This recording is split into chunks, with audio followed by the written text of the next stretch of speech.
안녕하세요. 안녕하세요, Teacher Michael. Okay, please sit down. Thank you, Teacher Michael. Okay, so today, class, we will be discussing. This is our new rule in the study room. Good. So let's start with letter A. Go. A, I, A, B, B, C,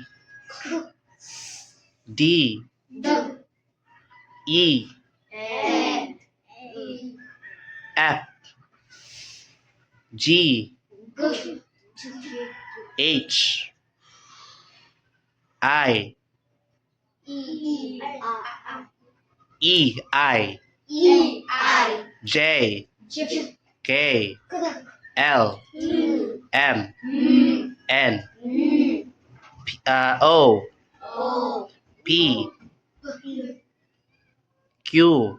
Q, It's Qu. Qu. Okay, next R, S, T, U. U, It's and then this one, the sound is then this one is U. Again, O, O, O, U. U, Okay, next, letter V. Okay, W. Letter X, Y, Y, Z. Z, Okay, very good, everyone. Dali ra kaya no. So now your activity is to find anything or any words na nag-start og letter A. Basta dili pwede pangan. Okay, pag-search na mo diha. Basta kabalo mo mabasa na. Okay, that's correct. Yes.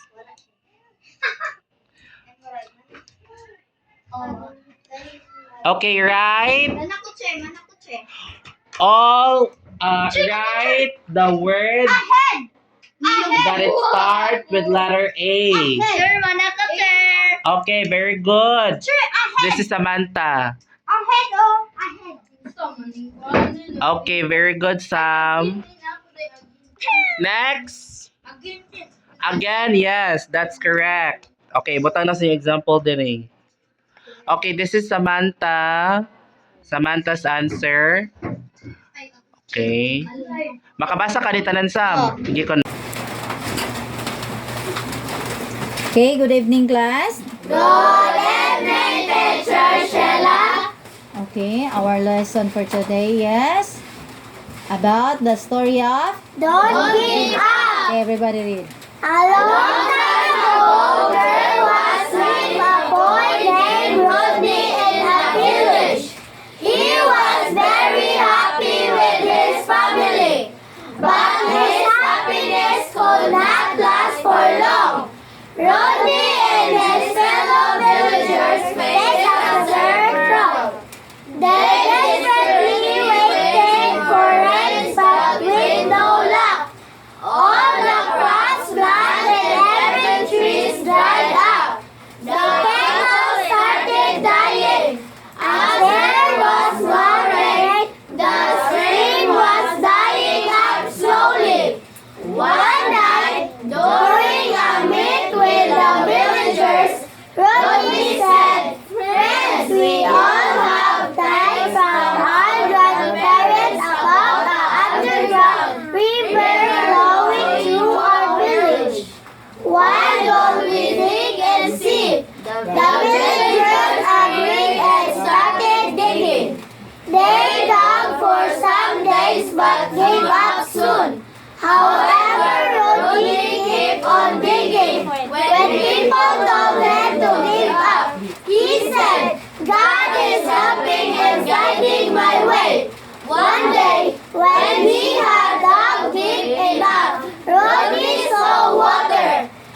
Okay.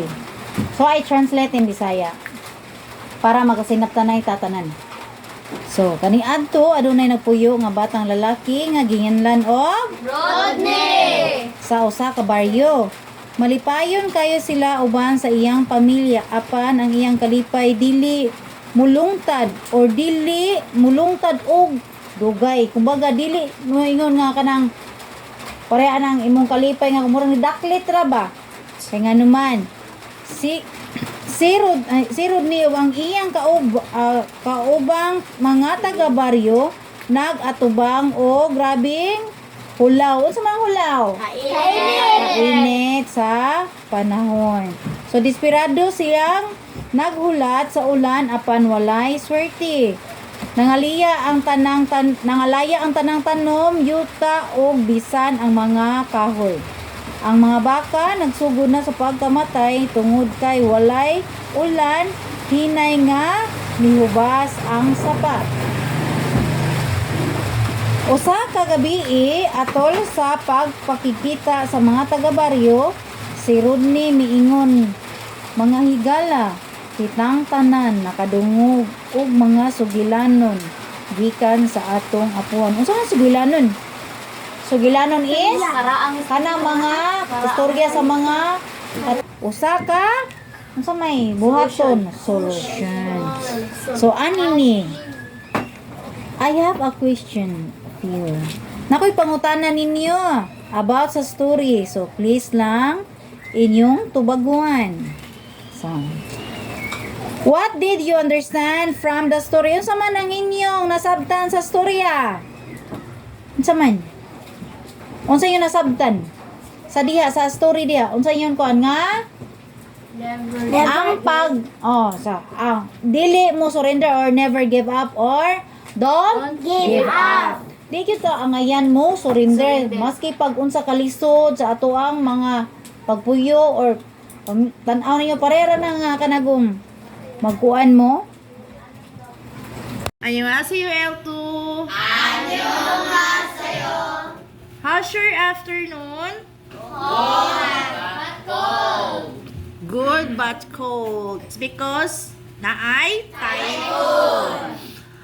Your class at the formal school was canceled, but our study room class walay cancel. Naay class.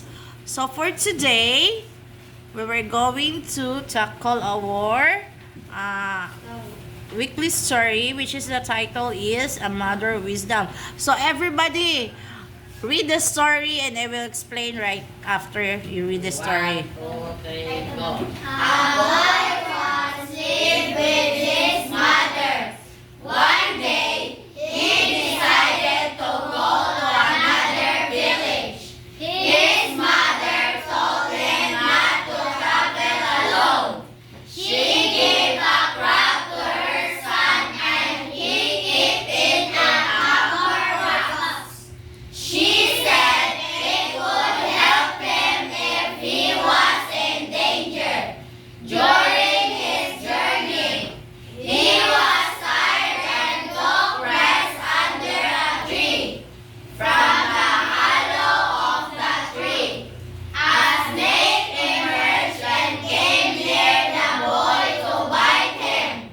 But it was attracted to the fragrance of the corn. It tried to swallow the box, but the crab came out and attacked the snake. The boy woke up and found the injured snake. He saw the crab alive out of the box and realized what happened. Okay, very good.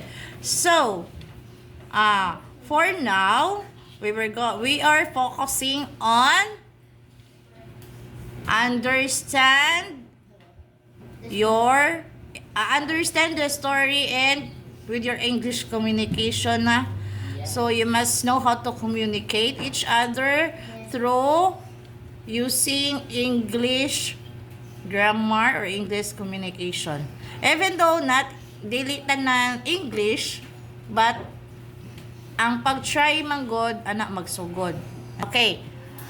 A mother wisdom. A boy once lived in his mother. Ang kuan ko no, napuyo ra sa iyang mama. One day, he decided to go another village. He decided to go another village. Mulaag siya no. Mato siya sa Picas Barrio. So, then si mother niya told him not to travel alone. Unsa not to travel alone? So meaning, dili siya palaagon, dili siya mo travel kung without any companion. Kinahanglan na siya ikuyog, no? So, she gave a crab to her son and keep it into the camphor box. She said it would be help him when it was in danger. So, makatabang ra kuno to siya kung naay sa may danger. Naay mahitabo if ever niya nga dautan dili maayo. So during the journey, naa na siya, nilaag na siya niadto na sa Picas Barrio. He was tired and took a rest under the tree. Oh, gikapoy siya. So kita mo siyang kahoy, which is landong ra siguro ang kahoy. Dito siya ni pahuway. He was tired and took a rest. From the hollow of the tree, a snake. Unsa may halo? No, not a hal. Anino is a shadow. Halo is kana gani siyang mura siyang bangag, na siya kahoy siya, anak siya, pero sa ilaw na siya bangag. Hollow of the tree, a snake emerged and came near the boy to bite. So kay nag-rest man siya, nakatulog siya. Ang snake is niadto sa iyaha kay kanon siya, paakon siya. What I mean, paakon. But it was attracted the fragrance of the camphor. Kailan mo camphor? Kana ganing ibutang nato sa aparador ni mama ninyo nga white. Kana ganing pabaho sa aparador para ang mga ilaga, mga ok-ok kana siya.